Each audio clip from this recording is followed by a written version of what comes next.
নমস্কাৰ, good morning সকলোকে স্বাগতম জনাইছোঁ এটা নতুন ভিডিঅ'লৈ। চ' থাম্বনেইলখন চাই আজি গমেই পাইছে চাগে, যিহেতু আমি আজি আলোচনা কৰিম যে আছাম পুলিচ চেবি ইউপিৰ আমি এপ্লাই কৰিবলৈ কি কোৱালিফিকেশ্যন লাগে বা আমি বয়সৰ সময়সীমা কিমান বছৰৰ পৰা কিমান বছৰলৈকে আমি ধৰি দিয়া হয় বা কেনেকৈ কোৱালিফিকেশ্যনবিলাক কেনেকৈ লয় গোটেইখিনি আমি ইয়াতেই আলোচনা কৰিম।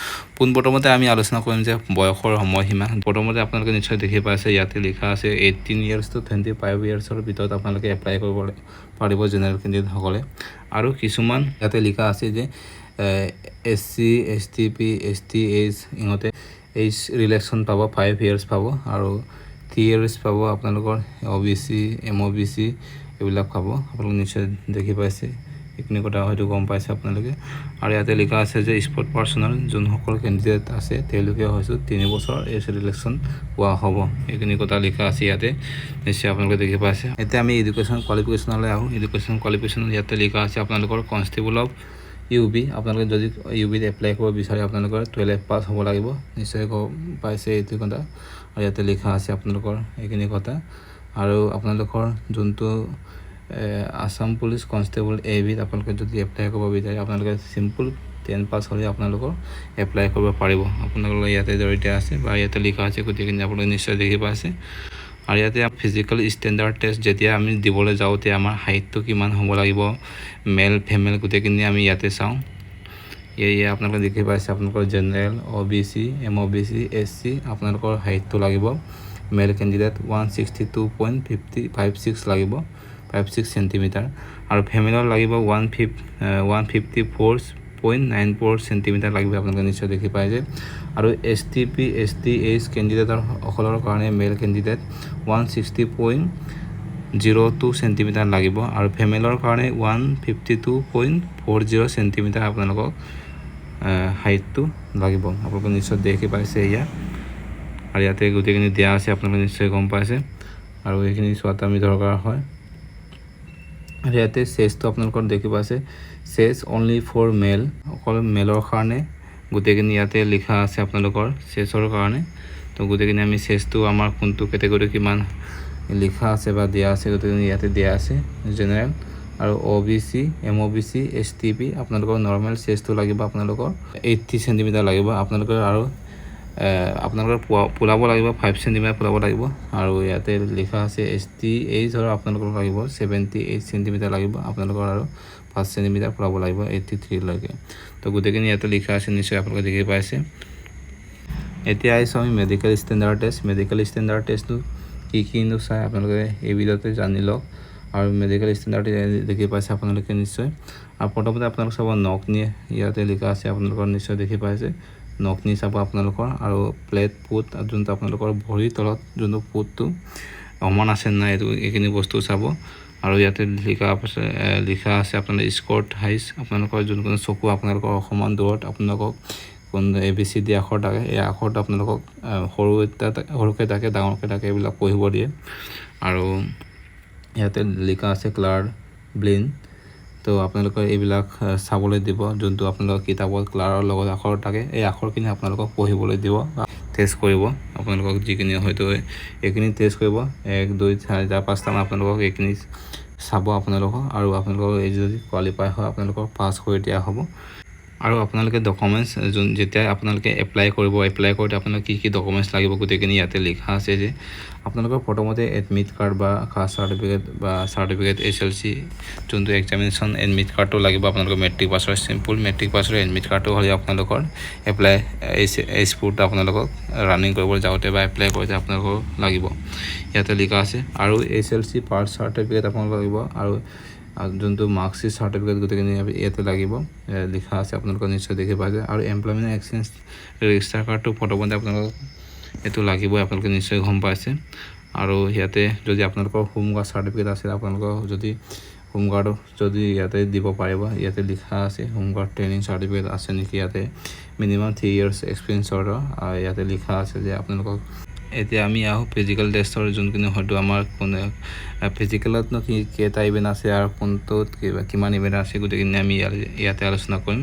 তো আপোনালোকে নিশ্চয় দেখি পাইছে UB আৰু মেল ফিমেলৰ দুটা ইভেণ্ট থাকে, লং জাম্প আৰু ৰানিংটো। আৰু মেল কেণ্ডিডেটৰ ABটো 3টা ইভেণ্ট থাকে, নিশ্চয় আপোনালোকে দেখি পাইছে। এয়া চিন আপ থাকে, লং জাম্প থাকে, ৰানিংটো তাকে ল'ৰাসকলৰ কাৰণে এবি নিশ্চয় গম পাইছে এইখিনি কথা। আৰু ইয়াতে লিখা আছে আপোনালোকৰ মেল কেণ্ডিডেটৰ ৰেচটো আমাৰ টোটেল 3200 মিটাৰ দিয়া হয়, টাইমটো দিয়া হয় 14 মিনিট। আপোনালোকে নিশ্চয় দেখি পাইছে, তো 14 মিনিটৰ ভিতৰত আপোনালোকে কমপ্লিট কৰিব লাগিব। যদি 14 মিনিট 1 ছেকেণ্ড যদি আপোনালোকে লাগে আপোনালোকৰ ফেল মাৰি দিয়া হ'ব। আপোনালোকে নিশ্চয় দেখি পাইছে আৰু এইখিনি কথা হয়তো গম পোৱাটো দৰকাৰ হয়। আপোনালোকে নিশ্চয় দেখি পাইছে এইটো হৈছে আমাৰ লং জাম্পৰ ল'ৰাসকলৰ কাৰণে আমাৰ মিনিমাম আপোনালোকে 335 চেণ্টিমিটাৰ আপোনালোকে লং জাম্প মাৰিব লাগিব আৰু আপোনালোকক 3বাৰ চান্স দিয়া হ'ব। আপোনালোকে এক্সেলেণ্ট মাৰিবলৈ হ'লে আপোনালোকে 4:16 ফুট এক্সেলেণ্ট মাৰিব লাগিব। সেইখিনি কথা হয়তো গম পাইছে আপোনালোকে। আৰু ইয়াতে লিখা আছে যে আপোনালোকৰ 10 কোনটোত কিমান ছেকেণ্ড মাৰিলে আমি মাৰ্ক পাব, ইয়াতে লিখা আছে আপোনালোকৰ। যদি আপোনালোকৰ 600 ছেকেণ্ডত যদি কমপ্লিট হয় আপোনালোকৰ 20 মাৰ্ক পোৱা হ'ব। আৰু এইখিনি কথা হয়তো গম পাইছে। আপুনি যদি 14 বাৰ চিন আপ মাৰে আপুনি 20 মাৰ্ক পাব আৰু আপুনি যদি 4 বাৰ চিন আপ মাৰে আপুনি 10 মাৰ্ক এটা পাব। আপোনালোকে নিশ্চয় এইটো কথা গম পাইছে।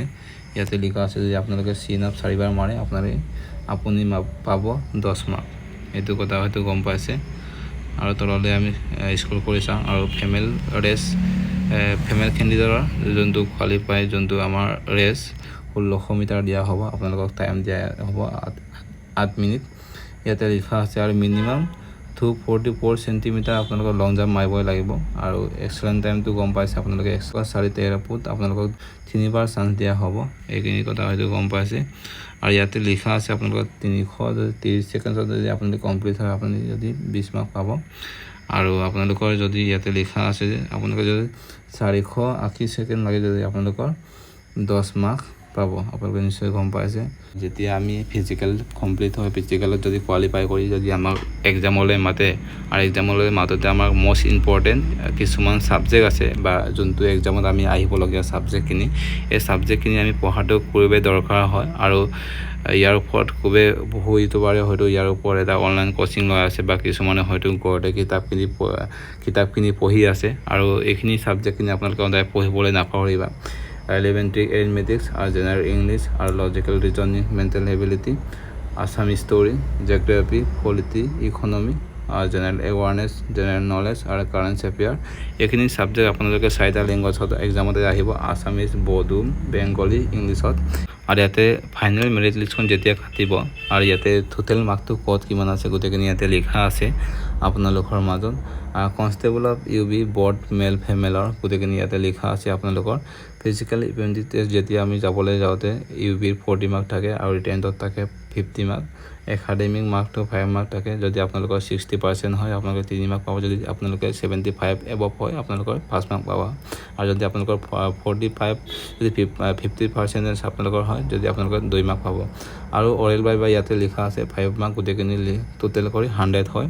আৰু 100ৰ ভিতৰত যদি আপোনালোকে ভাল মাৰ্ক এটা লৈ আনিব পাৰিব তেতিয়া আপোনালোকৰ মেৰিটত আপোনালোকৰ নাম আহিব। আৰু ইয়াতে লিখা আছে যে আপোনালোকৰ কনষ্টেবল AB মেল কেণ্ডিডেটসকলৰ কাৰণে যিহেতু দেখি পাইছে ফিজিকেল ইভেণ্টি টেষ্ট আপোনালোকে নিশ্চয় দেখি পাইছে ল'ৰাসকলৰ কাৰণে AB 60 মাৰ্ক হয় আৰু ৰিটেনত আপোনালোকে নিশ্চয় গম পাইছে 50 হয়। আৰু অৰেল বাইবা নিশ্চয় গম পাইছে 5 মাৰ্ক হয়, 115 মাৰ্ক হয় টোটেল। আৰু 115 মাৰ্কৰ ভিতৰত আমি ভাল এটা মাৰ্ক লৈ আনিব পাৰোঁ তেতিয়া আমাৰ কাৰণে বহুতেই ভাল। নিশ্চয় এইখিনি কথা গম পাইছে।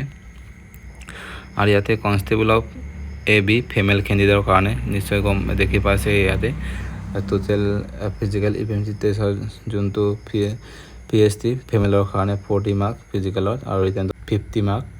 আৰু অৰেল বাইবাত আপোনালোকে নিশ্চয় গম পাইছে 5 মাৰ্ক টোটেল 95 হয়। আপোনালোকে নিশ্চয় গম পাইছে এইখিনি কথা। আমি যদি 95ৰ ভিতৰত আমি এটা ভাল মাৰ্ক এটা লৈ আনিব পাৰোঁ, যদি অসমৰ ভিতৰত আপোনালোকে টপ এটা নাম্বাৰ পালে আপোনালোকৰ চিলেকশ্যন হ'ব। এইখিনি কথা হয়তো গম পাইছে। আৰু এইটোৱে আছিলে